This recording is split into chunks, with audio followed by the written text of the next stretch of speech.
নতুন চাকরি পেলাম, নতুন আজকে ডিউটিতে আসলাম। আল্লাহ, এই খবরটা আব্বাকে ফোন দিয়ে কই।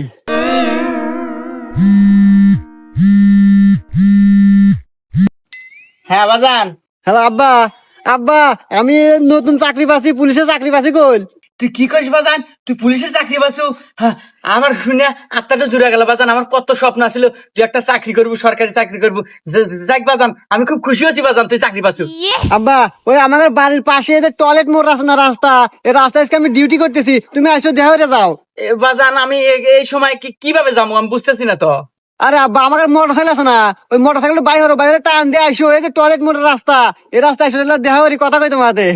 আচ্ছা আচ্ছা বাবা, ঠিক আছে, আমি এখনই আসতেছি বাজান। আয় আমার বুকে আয়। আব্বা, বুয়ে পরে যাইতেছি, তুমি মোটর সাইকেল নিয়ে পারাইছো, তোমার মাথায় হেলমেট নাই, 500 টাকা জরিমানা।